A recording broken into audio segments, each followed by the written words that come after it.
Brilliant. I'm ready. Yeah. You tell me when to. Well, I mean, we can start any time, but I know that there's some people who, understandably, were going to come and haven't come because of the new strain. It's really hard not to buy books in every single shop that I go to, because do most of you know Portobello? Oh man, it's like there's always something that you've not seen before. That again is why I think independent bookshops are so much more wonderful than the kind of the more corporate ones. Is that you always see that some of the selections so much come from the minds of the people who own it and the people who work there. And it's fantastic. I'm just going to mention before we get hello, by the way. So are we going out now to the anywhere? Hello, any of you who I totally understand why you were going to come along and now you haven't come along in person. And hello everyone here. And I'm just going to recommend some books to begin with because I think it's really arrogant to do a book talk about your book and not mention other people's books. So I thought if anyone hasn't read this yet, Men Who Hate Women by Laura Bates is such, you'll probably know Laura Bates from Everyday Sexism, such a beautifully written book, and it's such a human book, and it's not, and of course immediately there were certain men who went, oh what, all men hate women. No. It's very specific in the title. It's only a 4-word title, Men Who Hate Women. So that's kind of really, she did cover that, and she's just an incredible kind of powerhouse, the amount of rubbish that she has had to face. This is an amazing comic book that I bought a while ago, The Fruit of Knowledge. Have you read The Fruit of Knowledge? It's such fantastic. It's the vulva versus the patriarchy. And it's an incredible history of kind of, I suppose, predominantly male panic over female genitalia. But that is a really, really good book. Parker Posey is in many of my favourite Hal Hartley films. And this book, You're on an Aeroplane, which is basically her autobiography written as if she sat next to someone on a plane just talking to them. And that is brilliant as well. And then I'll get to Dara McNulty's in a minute. I was going to start off with a kind of a poem today, actually, because I try and do different talk at every one that I go to.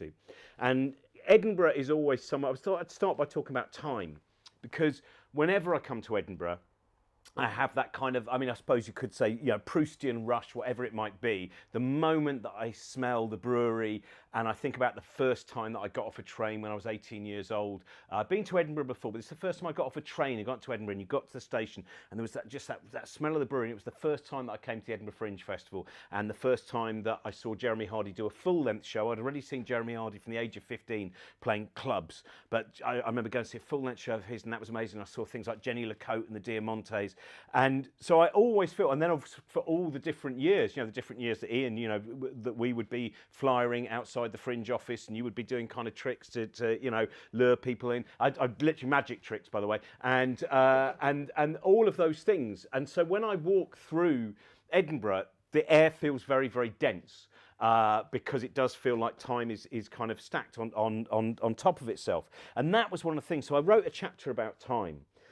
Because what I wanted to do with the book was I wanted to get across that kind of the sense that there are many scientific ideas that when you first hear them can be terrifying, can be alienating, can give you a kind of sense of existential anxiety. A phrase that I first read in Ronald Wright's A Short History of Progress, cosmological vertigo. Which is a phrase that I've used many times. I love that sometimes you find out something about the universe and it is so overwhelming that it affects your inner ear. It's like that moment where you first, when you're a kid, hear about infinity. And it just is, and I think most people that I've spoken to, when they first heard about infinity, they remember that moment where it was almost like the ceiling was suddenly ripped from above you and there was just the sky and it was just getting bigger and bigger and bigger and bigger and you were getting smaller and smaller. So these kind of overwhelming ideas, and that when you hear about them, sometimes the first reaction is to run away from them, to ignore them, to not think about those things and not go back to them. And I think that happens quite often with scientific ideas. Some of the ideas that I talk about in the book, which people have, their first reaction has been negative.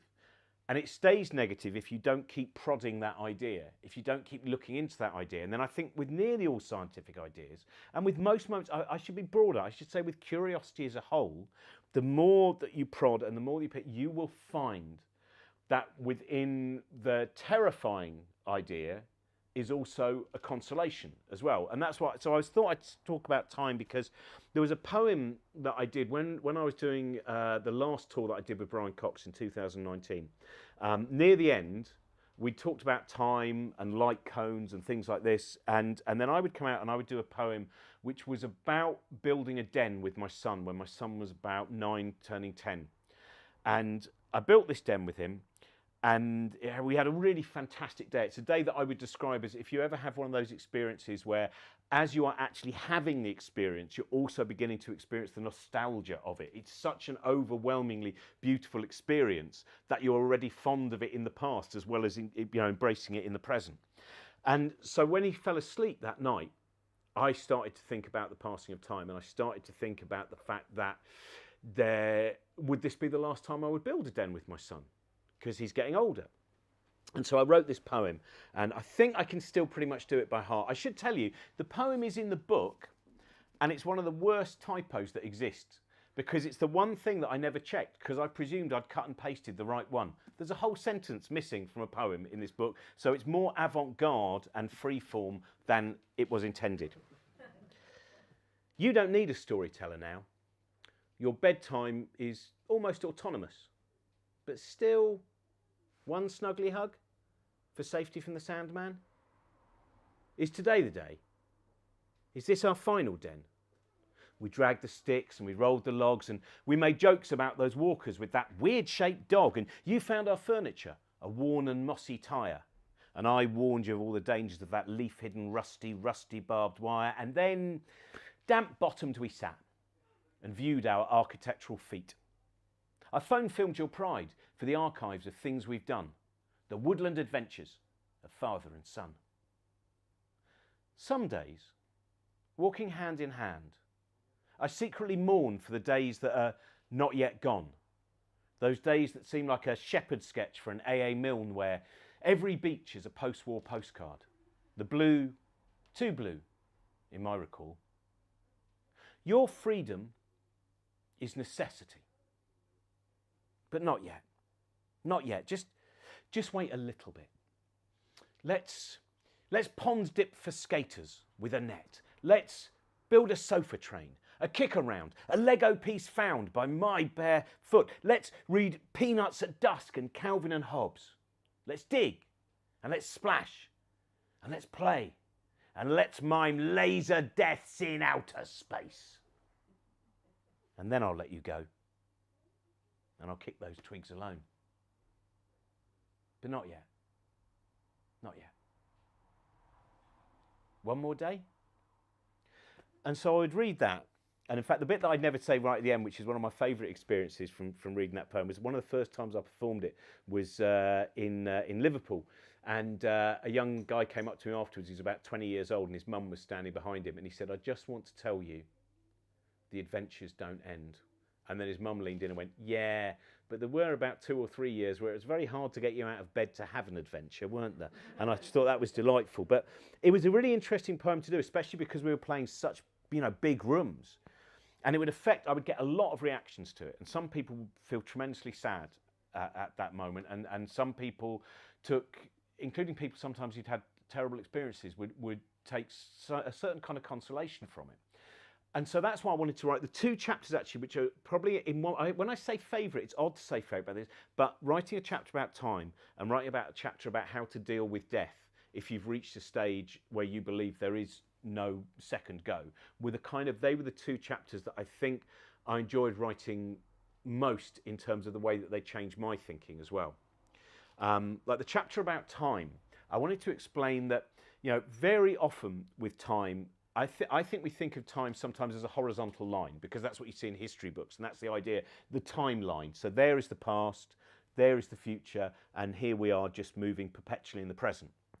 But then the more you look at it from a scientific perspective, you find some rather wonderful other ways of looking at science which are far fleshier and seem far more tangible. These kind of ideas like the block universe that comes from Einstein, where time is a block and every event in all of your lives still exists in that block. All of those moments of rolling around on the carpet in laughter, those moments of falling in love, all of those things are still there. You can't go back to them. There's no way you can physically burrow to them. But the mere fact that there is some kind of physical sense that those moments are not gone. They haven't done that Blade Runner thing, that Roy Batty thing, you know, where he says, you know, all these moments like tears in the rain. You know, it hasn't happened. They are still there. So that was one thing. I started thinking about the constellation of that, and then I started thinking about geological time, because I find this very that idea that time is stacked like that. And I talked to archaeologists, and I talked to cosmologists and geologists, and there's a friend of mine, Sarah Parkak, and Sarah is brilliant, and Sarah is a space archaeologist, which I think is the greatest job title ever. I think if you went to a party and you asked someone what they did and they said space archaeologist, there's no way you don't have questions after that, right? And I used to think it was the greatest job title, and I said that to my son, who is now 13, and he went, oh, I don't know, space archaeologist is the best job title, Dad. What about chicken sexer? And so he's not on TikTok anymore.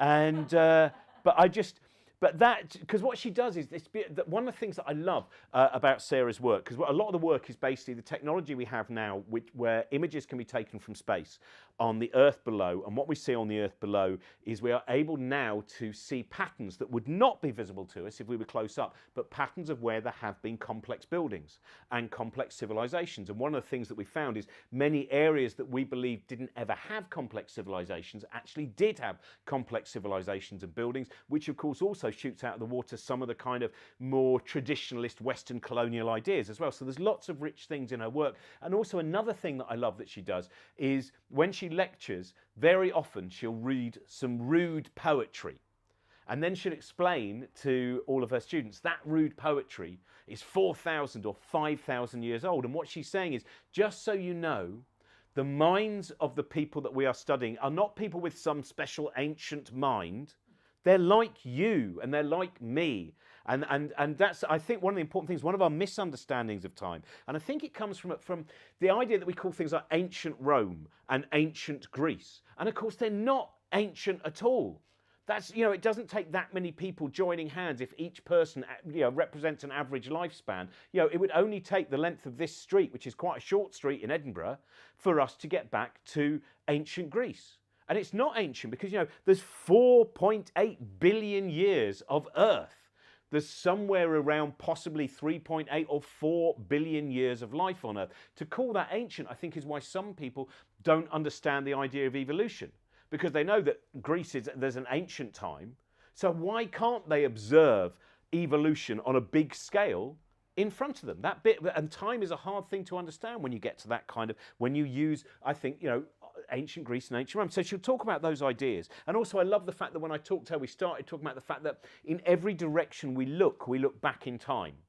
So when you're digging down into the earth, the further down you dig, the further back in time you go. When you look up at the sky, the further you look, the further back in time you go. Even in this room now, you are looking at me in the past, and I'm looking at you in the past. It's a very, very small amount of the past, but nevertheless, that is still going on. So Sarah's work, which was, I think that someone once said, a beautiful documentary about is it the Atacama Desert? I'm trying to remember, in Chile, but about its archaeology in all directions. And I think that has a beauty in it as well, which is the fact that sometimes when we've run away from science, when we return to science and we start reading science books, very often we pick the wrong books, first of all. If you pick a book like Brief History of Time for your first book back in science, you've picked the wrong book. This idea that it's not popular science, I think, is wrong. But even though it's popular science, doesn't mean that a non-scientist like me is immediately going to be able to understand everything in it. People sometimes read a science book. So many of us, I think, get to this point where we go, oh, I haven't really got a science brain. And that very often happens around the age of 12 or 13, I think. Around the age of 12 or 13, science changes from being woodland walks and looking at caterpillars and looking at the stars in the playground, you know, in midwinter, and it becomes numbers, and it becomes symbols, and it can become very, very abstract. And I think that's the point where many of us then go, oh, I don't have a mind that is able to do this. But actually, of course, we all have minds filled with curiosity. And we have to remember that when we're reading a science book, especially if it's, you know, we don't often read science, we are having a very different experience. So if we're reading a history book or a novel, because most novels that you read, most history books that you read, you are able to make very quick sketches in your head around the words that are in the book. If you are reading, you know, a short story of, you know, a Sherlock Holmes adventure, and you read about a horse and carriage, you can sketch that very, very quickly. And if you're reading about Dartmoor and a ravenous dog, you can sketch Dartmoor and a ravenous dog. And if you're reading, you know, a book about a battle during a civil war, say an English civil war, it's the Battle of Naseby, you can sketch that very, very easily. But if you're reading about subatomic particles or the changing experience of the nature of time by falling into a black hole or wave-particle duality, your brain goes, whoa, you can't do a quick sketch. Certainly not when you first go back to those ideas. So I think it's very important to know, you know, don't beat yourself up when you read a science book and you don't understand it all instantaneously. And also remember how unfair that would be to scientists. Imagine you could, you know, read a book about quantum mechanics and finish it and go, well, I now understand quantum mechanics. And there's a bunch of scientists that go, I spent 40 years on this. I wish that book had come out earlier. It only takes 2 weeks. You know, the point is sometimes just enjoy the fact that when you're reading a science book, you might not understand it all, like Brief History of Time. People always say, no one's ever finished reading Brief History of Time, which of course, as we know, is... I've finished reading it 3 times. I don't understand it all. I still don't understand it all. I keep going back. And each time that I go back, I pick up another little bit sometimes, and it stays with me. And I think that's an important side to it. You know, that's like talking about looking up into the sky. And that sense sometimes, you know, I think one of the things that we need to do as much as possible with scientific curiosity is find the stories that will connect with people. And for me, it is sometimes I'm looking at the night sky, and I have that experience that the longer I look at the night sky, the more stars I seem to see, the more stars that seem to come into your vision. And the sky eventually looks packed.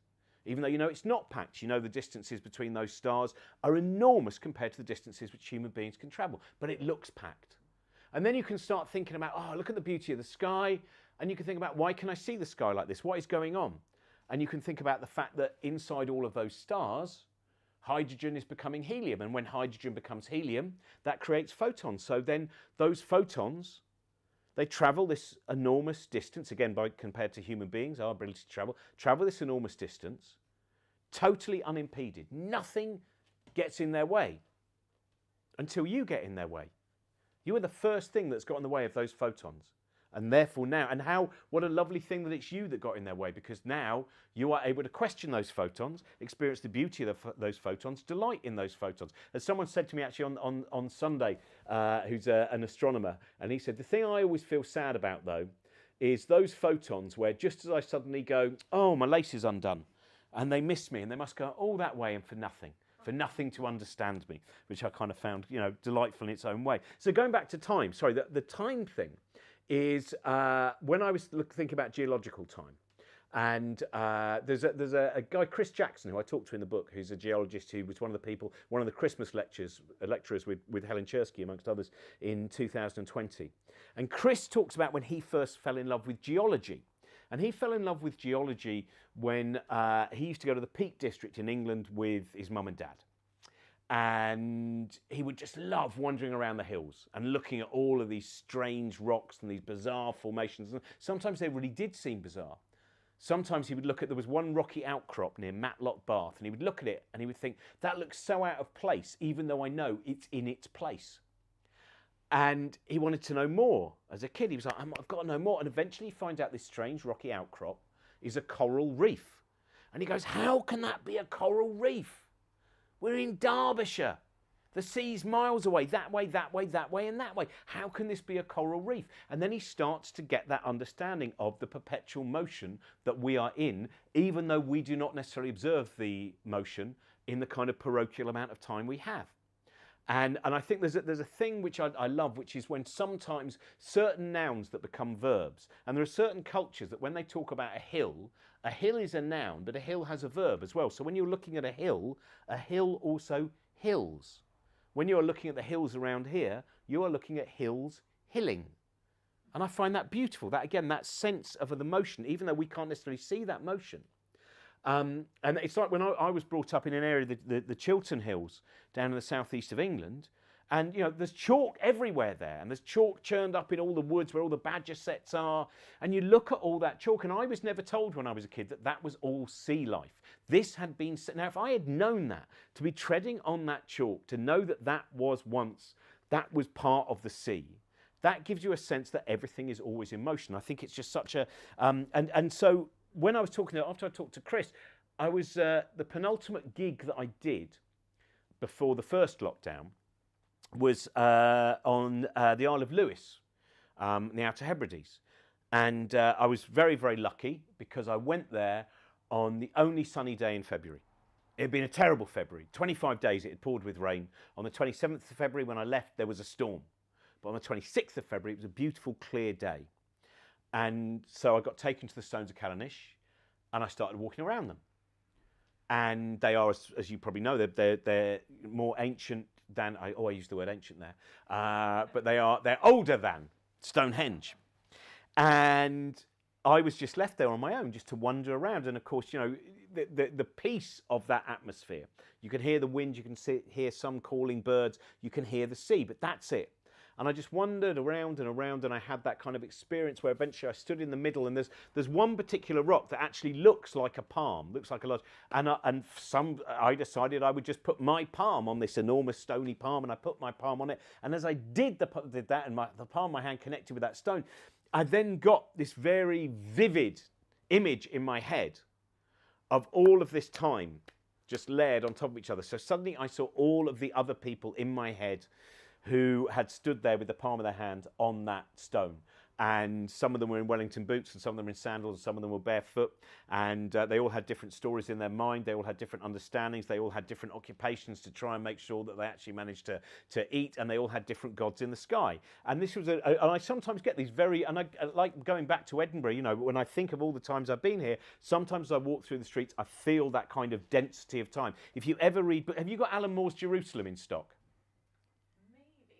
It's such a great book because I would really recommend that. I spoke to Alan Moore for this. It's a book that is longer than the Old Testament. And Alan was once asked why he wanted to write such a long book, and he said, "So only the strongest can critique me." And Jerusalem is this fantastic. It's a really you'll be daunted by it because it is huge. It's a really, and when you open it, it's not the normal size of font, and it's on kind of Bible paper. So you just go, this is very, very dense. But it's all about Northampton, which is where he has always lived, and it goes back and forward in time, and it has the ghosts of Northampton in it. And it's such every sentence you can just almost see Alan finishing it and going, that was a good sentence, I'll have a biscuit now. It's kind of, and then when you go back to Northampton, when you finish reading the book, you do feel like you're walking against a kind of a greater barrier than before. The air is more viscous because it's filled with all of these fantastic stories, that some of which he's created, many of which have come from the real history of Northampton. So, hang on, right, I'm going to, what should I talk about? Connection. I'll quickly talk about connection. Yet again today, every single time I take a copy of the book to wherever I'm sitting, and I presume that I'm actually going to read something from the book, but I never do. I'll tell you what, I'm going to do it. Why? I've never done this. Gig number 95. I've just opened it on Is God on Holiday? Are there still enough gaps for God? And this was the chapter that I wrote about kind of God. And the opening quote from this is by a brilliant author, Steve Aylett. Does anyone know Steve Aylett?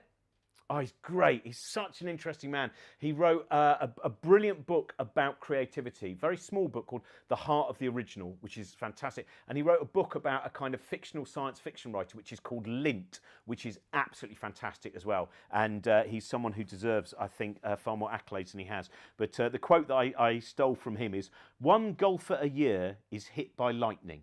This may be the only evidence we have of God's existence." The problem with too much interrogation of the universe is that it can undermine the standing of a deity. And if it is a deity you feel close to, this could be a thorny problem. But does science have to extinguish your gods? Where are the gods in the scientific view of the cosmos? For many, there comes a point where a universe of provable physical laws defined by equations extinguishes the need for a greater power shaped like a god. One of the most antagonistic feuds between science and religion takes place in the Garden of Eden. It's not cosmology that butts heads with religion after all, as it seems the universe has a beginning, and such a story can fit with the scriptures. So as long as you ignore the time frame, you need more than 7,000 years to get from nothing to this much of something. Biology is a more problematic concern for the dogmatic. Removal of the Made by God logo on the sole of our foot is a step too far. God as the toy maker of all that lives on earth is an idea that the more fundamentally religious demand. They demand to have been smelted in the blast furnace of heaven. And so I wanted to deal with the fact that I knew there were certain people who were friends of mine who had faith and had a belief in a God, and sometimes worried that meant they would have to stay outside the scientific conversation because they might be mocked for it. And I think sometimes in the atheist movement, many of us have perhaps been a little bit too quick to mock, and we might now have reached the point where, I think with the kind of atheist movement, there was a point in probably 2006 where a lot of us were like, hey, you're an atheist, I'm an atheist, we must have loads in common. And then, some years later, we'd look at a Twitter account and go, oh, not as much in common as we imagine. It appears that the removal of a deity doesn't necessarily mean that then everything else fits into a beautiful kind of liberal or progressive mindset. Some people, it's what I call some people are arseholes because they have a book that tells them to be an arsehole, and some people are what I would call free choice arseholes. So even though they haven't got an overbearing deity, they've still decided to be an arsehole. And I never normally talk about this. And so I wanted to look at the fact that those friends were like, I don't have a problem with whether people believe in a God or not. My problem is with dogma, is with fundamentalism, is with extremism, is with certainty. I think, that is the greatest battle that we have. Not whether someone has a place in their mind for a God or not, but whether their belief means that they are oppressive, brutal, consider other people to be lesser. All of those things are the issues. And it's like with my mum. My mum was religious, and she believed in heaven, for instance. My mum believed in heaven, and even at my peak atheism, I never felt the need to argue with her about that, because her belief in heaven did not make her someone who was oppressive or judgmental. It did not make her someone who was unkind. She believed in a heaven, I think, because there are a couple of reasons. One, her dad died when she was pretty young, and I think she would like to have imagined there might be a possibility of continuing that conversation. And two, she was in quite a brutal car accident, and I think she liked to believe that there might have been the possibility that there would be another go that she got where she didn't have to deal with some of the mental and physical damage that she'd received from that accident. So I never argued. In fact, I remember once when she was hallucinating, when she was quite upset one evening, and she went, oh, scientists have proved there's no heaven as well. And I said, no, they haven't, Mum. They don't deal with that kind of thing. Don't worry about it. It's fine. And I then said that to an atheist friend of mine. I talked about that experience, and she said to me, that means you're not a very good atheist then. And I was like, oh, no. How is not God going to punish me? And that is the... I think it's important sometimes to look at what we believe and think, what are the actual... we had this on the Infinite Monkey Cage. I won't tell you the story because I've talked, but it is with Neil deGrasse Tyson when we had a couple of clerics on, and one of them was Victor Stock, the former Dean of Guildford Cathedral, who's this wonderful... He was the first ever out-dean in the Church of England, and as well as being tremendously well-read and just a very, very lovely human being, and someone who absolutely adores science, is fascinated by scientific ideas. He has this beautiful level of camp, which he kind of turns up or down depending how much he sometimes wants to pull the rug from underneath people. Very like kind of theatrical camp, which is great. And at one point, Neil deGrasse Tyson, when Brian Cox went, well, that was a fantastic answer there about the Higgs field. Now, let's go over for the first time to clerical corner. And Neil deGrasse Tyson went, clerical corner? Do they have a physics corner in all of their churches? And Victor just went, well, of course, in Westminster Abbey, where in one corner we have Isaac Newton and Stephen Hawking, and of course Charles Darwin a little further down. One of the things that we try to do is, and you can just see Neil deGrasse Tyson go, I can crush angry American evangelicals, but kindly considerate poetic members of the General Synod are my kryptonite. And it was a beautiful thing to see, because you could see it was not a necessary argument, So I wanted to deal with the fact that there are some scientists I know who have religion, and my friend Carlos Frenk, who is a brilliant man.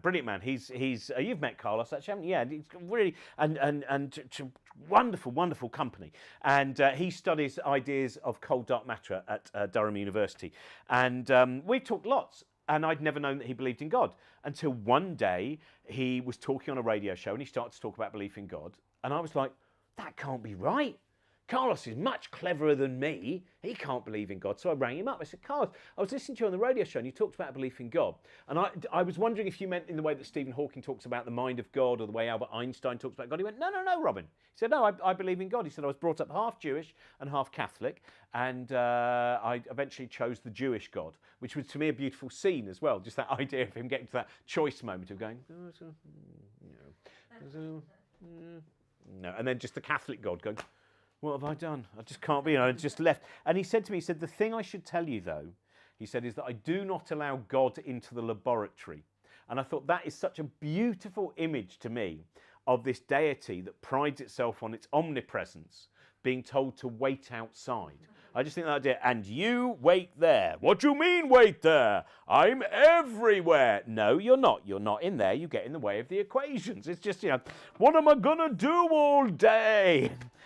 Go to Richard Dawkins' house and hide his ammonites again. All right, I will. It's fun doing that. But so I wanted to deal with the fact that, there were there's many different ways of people not, like with the size of the universe. Again, this is one of the first reactions very often when I'm doing shows with Brian, and sometimes when we're doing radio shows, we will get people writing to us going, oh my God, I just listened to that show about the size of the universe and I feel so insignificant. And I think that is something that very regularly is a reaction to scientific ideas, is a sense of insignificance. And the thing that I will always say to people if they've listened to a show about the size of the universe and feel insignificant is you must remember that significance is not about size. So everyone sat here, anyone watching at home or in the office or whatever you're doing, all of you are considerably smaller than Jupiter. But also all of you are considerably harder to explain than Jupiter. It is easier to explain a gas giant than it is this rather bizarre, from what we know so far of the universe, rather bizarre pattern of atoms that is able to think and question and dream and imagine and fall in love and crack jokes and ponder on the past and project ourselves into the future. All of those things, which as far as we know, a gas giant cannot do. So that's one thing. And the other thing I'll often explain to people is, do not always think that the scientist has such a more vivid picture of certain ideas. Sometimes I think when you hear a scientist explain ideas, we imagine that they are able to see things in this incredibly full way, which is not possible for us. And actually with things like the size of the universe, when you hear about the bigness of the universe, there might be a point where it just becomes bigness. But that's true of the scientist as well. When I speak to cosmologists and astronomers, some will say, oh, we're very good at saying billions of light years here and billions of light years there. But ultimately, you know what we see in our heads? Big. That's what we see. So I will, and I wanted to deal with lots of things like, I'll throw out questions as well, but I wanted to deal with lots of things like the connections that come from the universe. I like the fact that biology, again, the original title of this book was going to be Chaos of Delight. Which I've used as a show title in the past, because that's what I wanted to get across, which was that curiosity leads to a chaos of delight. That curiosity as well should, when it's used properly, the things it should remind you to do are hold your certainties with a very, very loose grip. We are currently living in a climate, as we normally do, to be honest. I think sometimes we're in danger of going, why do we live in these times where these people are so, and you think, well, actually, it's a bit like conspiracy theories. We feel that these are incredible times for conspiracy. There's never been so many. I think it's just that there's never been so many platforms where you can see people that you wouldn't have seen before. If you look at things like the Times letters page at the turn of the 19th century, the end of the 19th century, you will see there were an enormous number of conspiracy theorists. And I think sometimes you can feel like retreating. You see our journalists, there are so many, I think, terrible, highly paid journalists who write incendiary columns that pitch people against each other. Things like the culture wars, which of course we are going to see used more and more and more as we see an increasing kind of governmental ineptitude, certainly coming from Westminster anyway. You will see the culture wars, the fans, the flames fanned of that. And curiosity means that those things fall apart very, very quickly. I was thinking today about the fact that one of the things it's always getting talked about now is men of my age seem to have, as usual, enormous problems with ideas of sex and sexuality and ideas of things like, you know, non-binary and all of these things that become part of these wars. And I realise that that's exactly the same thing as always happens. Sex and sexuality are always like, in the 1960s, it was always like kind of, well, I mean, some of them have hair so long you don't know whether they're a boy or a girl. And in the 1980s, what you get is you go, boy George, well, it's lucky he's called boy, or one wouldn't have a clue, would it? And now in the 21st century, we have this problem with, I mean, what does it even mean to be non-binary? And you go, it's really not that hard. But it is because you're middle-aged, you presume that, well, you see, when we were fighting for things when we were teenagers, we managed to get the world to exactly the place it was meant to be. But now these young people want to move it on further. And once you start to investigate ideas, because I used to be slightly confused by the idea of them and they. I thought it meant much more than it actually did, as opposed to predominantly from the people that I've spoken to, it's detaching yourself from being specifically male or specifically female so that you are a person and a human being more than you are sex stroke gender. And it seemed like once I just looked into that and I spoke to more people, it became pretty obvious, and it didn't seem to be an enormous issue anymore. So I think curiosity, whether it's about and it very often is from a scientific perspective as well, I think, as we get a greater understanding of so many ways that our brain works and our mind works, I think we're in very good times for seeing neuroscience and psychotherapy and psychology all beginning to feed into each other, where you actually get, like, one of my favourite things of writing the chapter about the brain and the mind was coming up with all the different things that show that, you know, to use Ken Campbell's line, that great one, you are just one of the things that your brain does. And that realization that sometimes we can spend so much time hating ourselves and beating ourselves up for the errors that we've made. And the more that we start to understand that we are part of the reason we make some of our decisions, but there's a lot of other things going on. And don't always feel you have to weld yourselves to, you know, the mistakes that you've made. There's a very simple way of looking at this sometimes, when you realize there's a thing called the myocyclonic jerk, which some of you will know about, which is when you fall asleep, and you know when you've just fallen asleep and then your leg goes like that and it kicks out. And you go, oh God, it wakes you up and you go, oh, just dreaming that my foot went into a pothole and I've woken myself up. And that's not actually what happens. What happens is you just had a muscular spasm and your brain goes, oh, I better explain that and give a backstory. Oh yeah, the reason that happened was you were dreaming that your foot went in a hole. Oh good, I'm in charge then. Good, I'll go back to sleep. And of course that's not. It happened the other way round. So even things like understanding that, I think, are really, really, can be very, very useful. They're pragmatic. They're not merely kind of, you know. So I will, sorry, there's so much to talk about. I love that. There's a reason that I had someone back in August got in contact with me, said, I've been following your work for a very long time and following different things. Also, I spend a lot of time studying ideas of neurodivergence, which is my speciality. Could we have a conversation? I said, oh yeah, sure. And I had this 3-hour conversation, this person called Jamie. And at the end of it, Jamie said, basically, just so you know, every single answer that you've given very much points to the idea that you are ADHD. And I said, that's interesting, because it's something audiences have been saying to me for quite a few years now. Very often when I finished a gig, say at the Museum of Scotland, and I'm kind of there afterwards, and someone will come up to me and go, can I just say, we've checked now, and here are 17 stories that you began and you did not finish. And both my partner and I would like you to finish at least 9 of those stories so we have some sense of closure before we leave the building, right? And then I thought I better tell my wife about this, because it did seem to fit into place so much with so many of the things that I'd experienced in the kind of previous 52 years of my life. And I said to my wife, I said, just say no, I spoke to someone whose kind of area of expertise is ADHD and they think I might be ADHD. I thought, how will she react? And she just went, oh, that would be brilliant, because I've always thought you were bipolar. Again, actually with curiosity, this is something I've thought about more and more in a lot of the things that I've kind of written and made, is also the battle that comes from, I think curiosity gives you more and more freedom, and it gives you more and more understanding of the fact that you, every single one of us, that none of us see the world objectively. All of us see the world subjectively. The world is perpetually a different reality tunnel to you. The world is a Rorschach test in which you are projecting yourself onto it as well.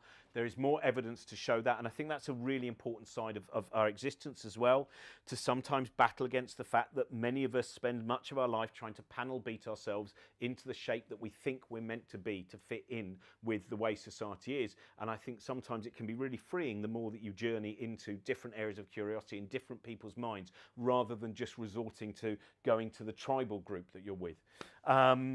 And I spoke to Jane Goodall, which is just what a joy that is. What what an honour to speak to someone so inspirational. And she wrote a fantastic book. I mean, she's written many fantastic books. But there's one she wrote called Through a Window, which I think is maybe her second or a third book in terms of coming from her chimpanzee research in Gombe. And the Through a Window thing is, she says at one point, human beings must remember that we view the world through the human window. And that is just one way of viewing the world. You must remember. And then once we also realise that we are viewing it through the human window, and on top of that also very much through the window of what we have grown up with and what we have seen in the culture that we're in, I think that's a very important thing to deal with as well. I'll just do a quick poem, and then if you want to ask questions. This is kind of about some of the ideas that I was talking about, and I wrote it on Wembley Central Station platform while waiting for a train, which is nothing to do with the poem. Last night, a ghost collided with my head. It was the light from something dead. Once it had breathed hydrogen into helium, created a beacon, projected its life across the sky.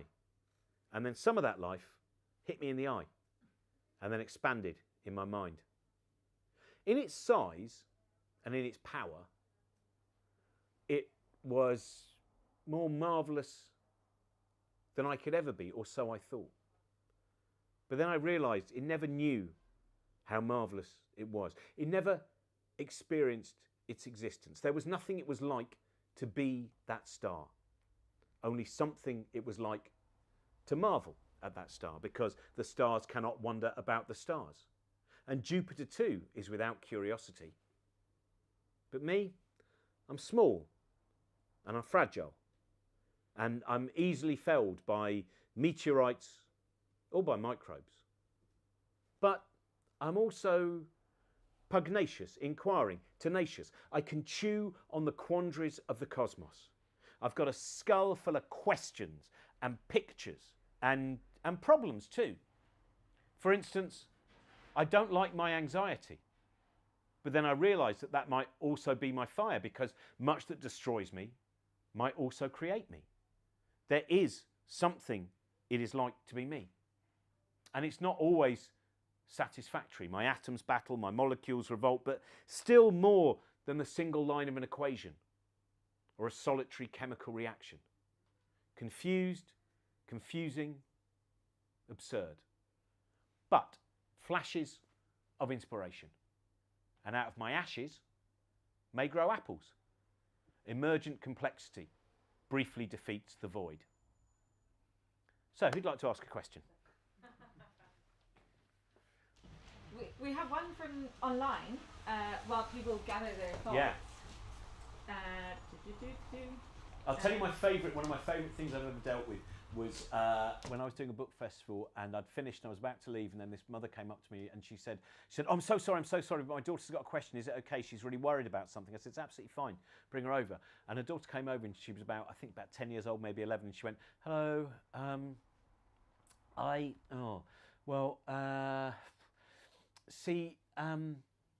how can I know for sure that I'm not merely a character in someone else's dream? It's a great question. And we talked for about 30 minutes, and then at the end of it, she'd kind of been persuaded that she wasn't a character in someone's dream. But of course, I, by persuading her, begun to persuade myself that I was. And that's the way it works, isn't it, sometimes? What's the... Right, so this one, they've just put their name as P.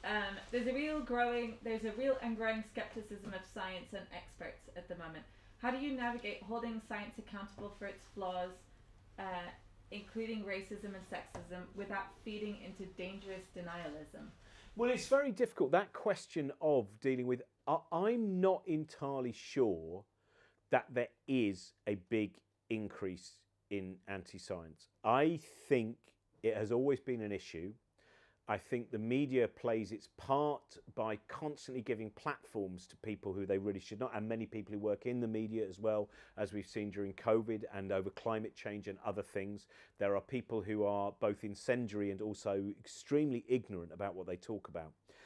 I think the most important thing in terms of also looking back at the past and looking at those things, including the sexism and the racism and sometimes the colonialism and many other things that are in science, is first of all to hold hands up and say this is what has happened in the past. And these are the things we're trying to change now. And it doesn't mean that all the changes have happened yet. I think there is still, we haven't got as far as we should have done in terms of a really diverse public image of science. I think there is still an issue in terms of the fact that many, if you say scientist, people will immediately, very often imagine a man. And I think, I was chatting to a 17-year-old when I was playing Settle, lovely bookshop, Limestone Books in Settle, and she said to me, I'm the first girl in my school to do A-level physics for 5 years. So there's lots of things to deal with, I think. And the main thing is not to try and brush them aside. I mean, we've seen this beginning to happen in psychology, of course, the problem of replication in psychology, where in fact, it's quite a depressing thing. So many psychologists whose work I've really admired from the 20th century, you begin to find there were flaws, problems, and indeed sometimes shortcuts made to basically get the result that was wanted. And that's not merely in psychology, it's in other areas as well. So the only thing is, I don't think there will always be a problem in terms of those very, very arrogant and cocksure journalists who are always 100% right.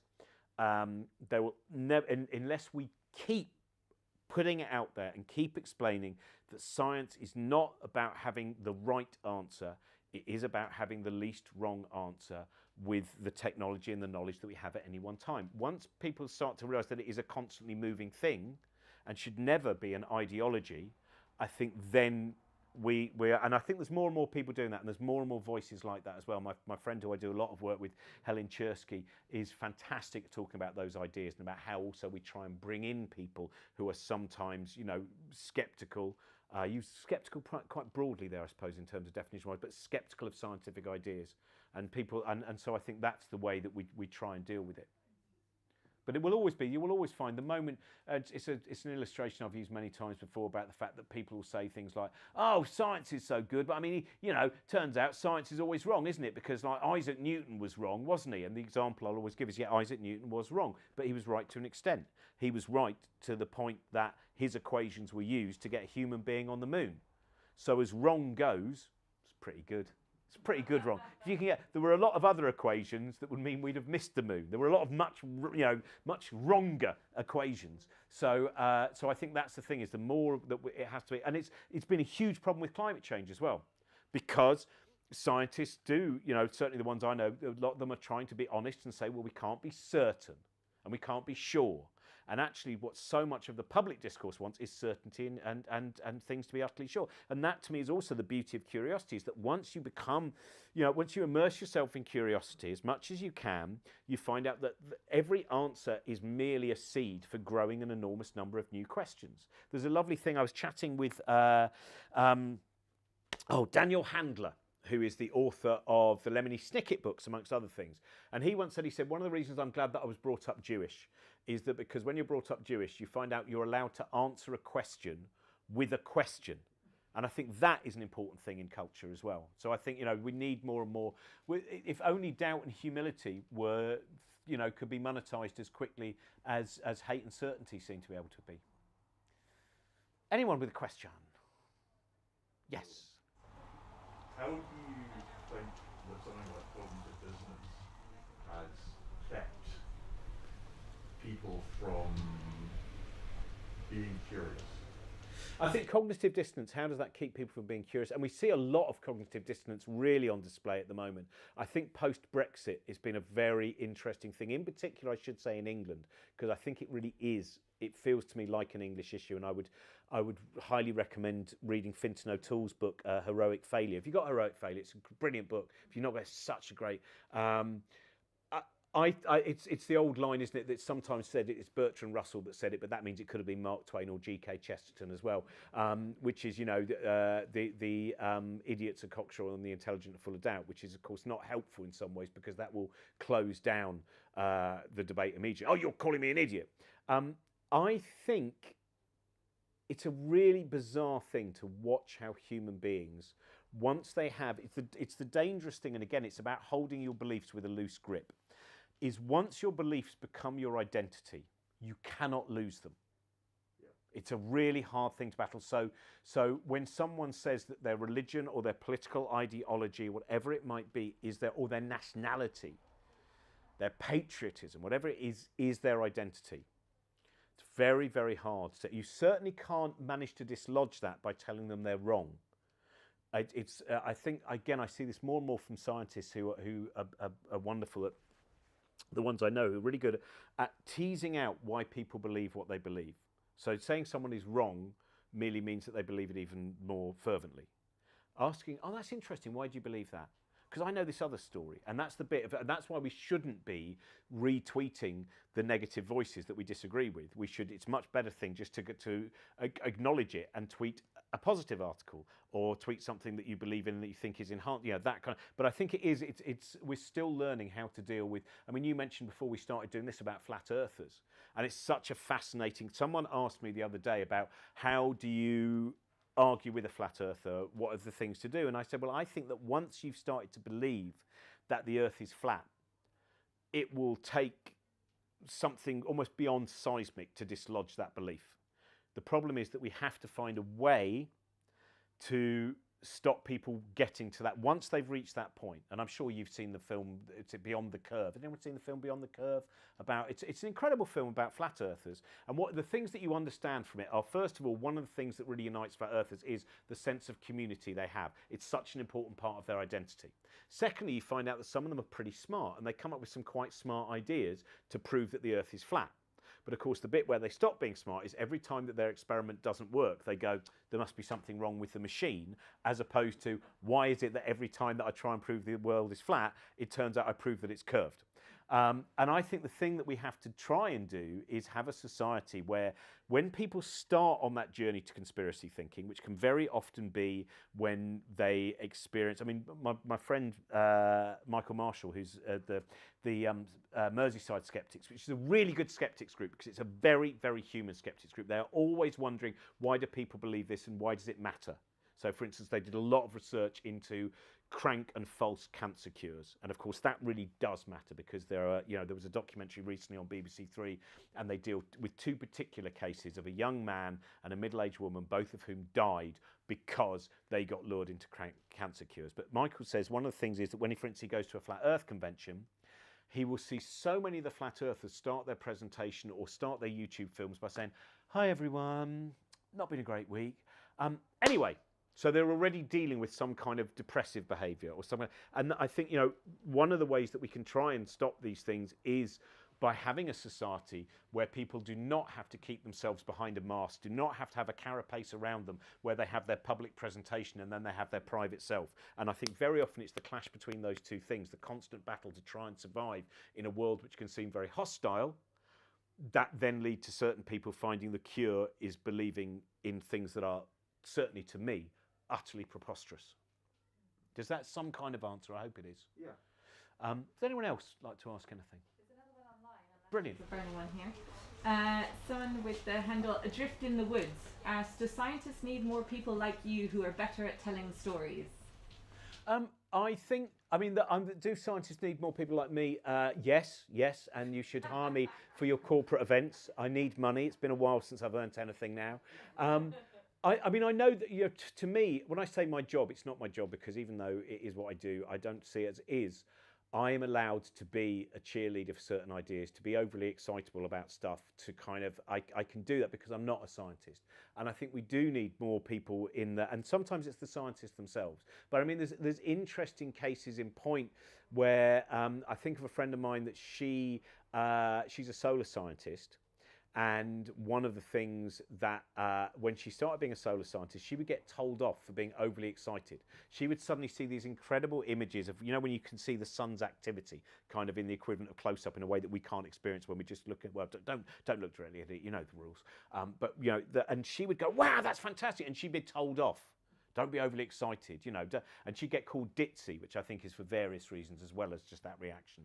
And she now says she feels that science, there's more people in science who realise it is important to have that excitement. Yes, there is a point when you're in the laboratory that you then have to go, we need to push the excitement down a little bit because we nearly need to work out the behind. But I think understanding that a lot of great scientific ideas start from transcendent moments is very important. So I think what we really need is we need more science in popular culture.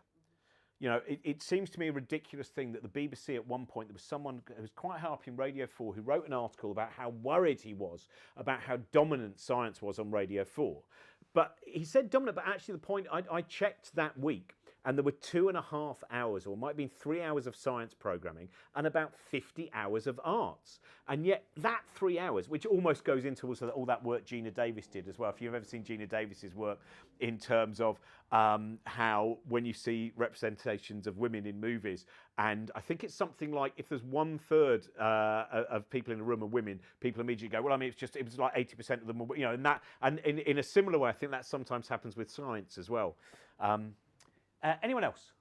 Yes. Yeah, I'm reading the book at the moment. I keep adding films onto my watch list. Good. That you're mentioning, so I'm just wondering what your favourite science fiction film is. Oh, my favourite science fiction film. That's such a tough. Well, I watched Arrival again the other day, which has one of the most beautiful and powerful opening 5 minutes. I think Denis Villeneuve is an incredible filmmaker. I love Blade Runner as well. I can't wait to see Dune.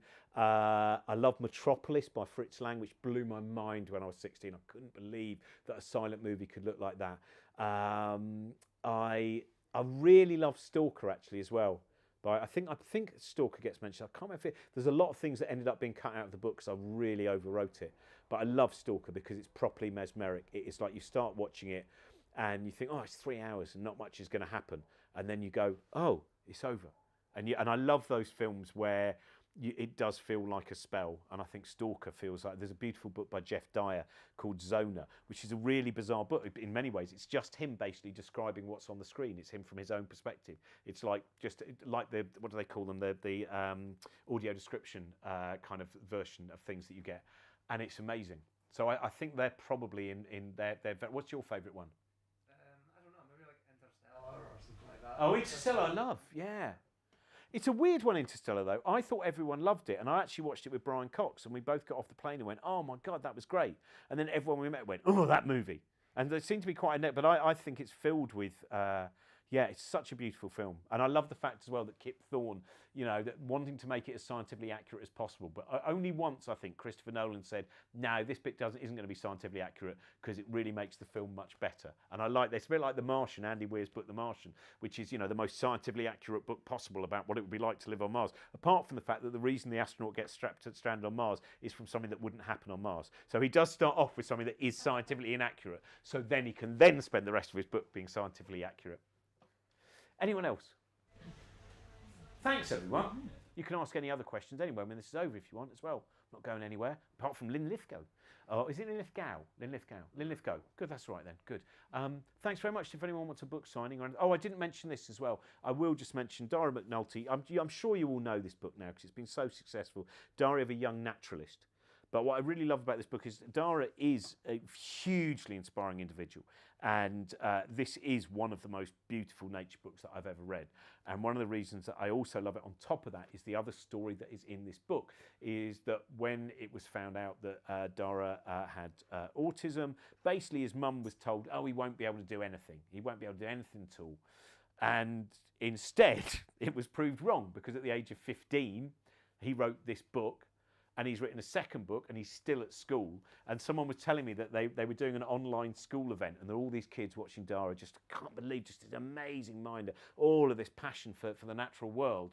And then right at the end, he suddenly went, oh no, I've got to get my school uniform on because I've got an exam to do. And all of the kids just go, he's one of us. He's still at school. It's amazing. Thank you very much, everyone who's watched from home, and thank you everyone who came here as well. I love that. It's an absolute joy doing these bookshops, and Lighthouse is just another of the just wonderful bookshops as well. So thank you very much.